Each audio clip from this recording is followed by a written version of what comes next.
ನಮಸ್ಕಾರ, ಇನ್ ಸಮಾಚಾರಕ್ಕೆ ಸ್ವಾಗತ. ದಿನದ ಪ್ರಮುಖ ಸುದ್ದಿಗಳನ್ನು ನೋಡೋಣ. ಅದಕ್ಕೂ ಮುನ್ನ ಈ ಕ್ಷಣದ ಹೆಡ್ಲೈನ್ಸ್.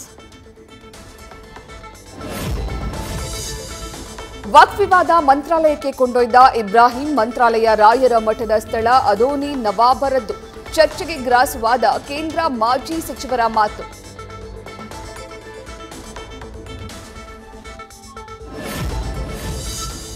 ಅನುಭವ ಇಲ್ಲದಿರುವ ಮಂತ್ರಿಯ ಆವೇಶದ ಮಾತು. ಕುಮಾರಸ್ವಾಮಿ ಬಣ್ಣದ ಬಗೆಗಿನ ಮಾತು ತಪ್ಪು.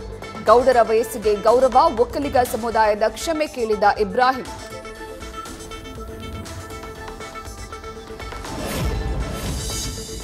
ವಿವಾದಿತ ವಕ್ಫ್ ಜಮೀನು ಬಳಿ ಮಾತಿನ ಚಕಮಕಿ. ಕಂದಾಯ ಅಧಿಕಾರಿಗಳಿಗೆ ಮಾಜಿ ಸಂಸದ ಮುನಿಸ್ವಾಮಿ ಧಮಕಿ. ಚಿಕ್ಕಬಳ್ಳಾಪುರದ ತಿಮ್ಮಸಂದ್ರ ಗ್ರಾಮದ ಬಳಿ ಬಿಗುವಿನ ವಾತಾವರಣ.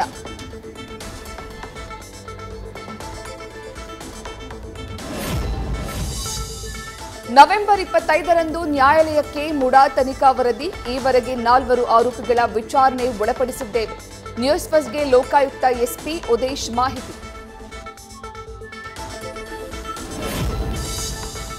ಸಚಿವೆ ಲಕ್ಷ್ಮೀ ಹೆಬ್ಬಾಳ್ಕರ್ ಆಪ್ತನ ಮೇಲೆ ತಲ್ವಾರ್ನಿಂದ ಹಲ್ಲೆ. 20 ಗುಂಟೆ ಜಾಗದ ವಿವಾದಕ್ಕೆ ರಾಡ್ನಿಂದ ಮಾರಕ ದಾಳಿ.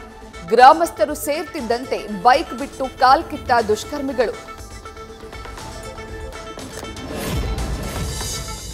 ಲಕ್ಷ್ಮಣ ಸವದಿ ತವರಲ್ಲಿ ಜಾರಕಿಹೊಳಿ ಮೀಟಿಂಗ್. ಮಾಜಿ ಶಾಸಕ ಕುಮಟಳ್ಳಿ, ಮಾಜಿ ಸಚಿವ ಶ್ರೀಮಂತ ಪಾಟೀಲ್ ಜೊತೆ ರಹಸ್ಯ ಸಭೆ. ಬೆಳಗಾವಿ ರಾಜಕಾರಣದಲ್ಲಿ ಹೊಸ ಸಂಚಲನ. ಶಿಗಾವಿಯಲ್ಲಿ ಸಿಕ್ಕಿದ್ದ ಬ್ಯಾಲೆಟ್ ಬಾಕ್ಸ್ಗೆ ಟ್ವಿಸ್ಟ್. ಹಳೆಯ ದುರಸ್ತಿಯಲ್ಲಿದ್ದ ಕಬ್ಬಿಣದ ಮತಪೆಟ್ಟಿಗೆಗಳ ಕಳ್ಳತನ. 5 ಆರೋಪಿಗಳನ್ನು ಬಂಧಿಸಿದ ಶಹರ ಪೊಲೀಸರು.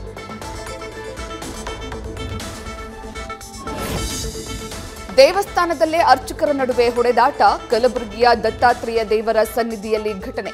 ದತ್ತನ ಪೂಜೆ, ಭಕ್ತರನ್ನ ದರ್ಶನಕ್ಕೆ ಬಿಡುವ ವಿಚಾರದಲ್ಲಿ ಕಿತ್ತಾಟ.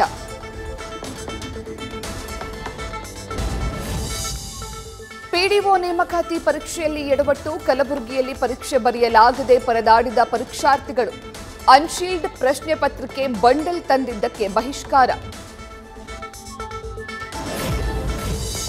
24 ಗಂಟೆಗಳ ವಾಯು ಗುಣಮಟ್ಟ ಸೂಚ್ಯಂಕ 457ಕ್ಕೆ ಏರಿಕೆ. ಗಂಭೀರ ಪರಿಸ್ಥಿತಿಗೆ ತಲುಪಿದ ಡೆಲ್ಲಿ ವಾಯು ಮಾಲಿನ್ಯ. ರಾಜಧಾನಿಯಲ್ಲಿ ಗ್ರೇಡೆಡ್ ರೆಸ್ಪಾನ್ಸ್ ಆಕ್ಷನ್ ಪ್ಲಾನ್ 4 ಜಾರಿ. 10-12ನೇ ತರಗತಿ ಹೊರತು ಉಳಿದ ವಿದ್ಯಾರ್ಥಿಗಳಿಗೆ ಆನ್ಲೈನ್ ಕ್ಲಾಸ್. ಅಗತ್ಯ ವಸ್ತು ಸಾಗಣೆ ಹೊರತು ಮಿಕ್ಕೆಲ್ಲ ಟ್ರಕ್ಗಳಿಗೆ ನಿಷೇಧ. ಎನ್ಸಿಆರ್ ಪ್ರದೇಶದ ಕಚೇರಿಗಳಲ್ಲಿ 50% ಸಿಬ್ಬಂದಿ ಕೆಲಸ. ಏಕ್ ಹೈ ತೋ ಸೇಫ್ ಹೈ ಅನ್ನುವ ಮೋದಿ ಹೇಳಿಕೆ ಸುರಕ್ಷತೆ ಎಂದ್ರೆ ತಿಜೋರಿ ಅದಾನಿ ಬಳಿ ಇದೆ. ಮಹಾರಾಷ್ಟ್ರದ ಚುನಾವಣಾ ಪ್ರಚಾರದ ವೇಳೆ ಪ್ರಿಯಾಂಕಾ ತಿರುಗೇಟು.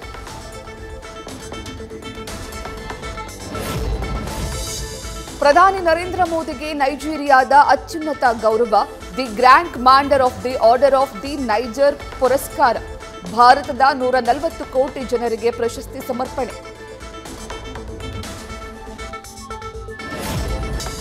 ಪಾಟ್ನಾದಲ್ಲಿ ಅದ್ದೂರಿಯಾಗಿ ಪುಷ್ಪಾ 2 ಟ್ರೇಲರ್ ರಿಲೀಸ್. ಅಲ್ಲೂ ಆಕ್ಷನ್ಗೆ, ಶ್ರೀವಲ್ಲಿ ಕ್ಲಾಸ್ ಲುಕ್ಗೆ ಫ್ಯಾನ್ಸ್ ಫಿದಾ. ಗುಂಪು ಚದುರಿಸಲು ಲಾಠಿ ಪ್ರಹಾರ ಮಾಡಿದ ಪೊಲೀಸರು.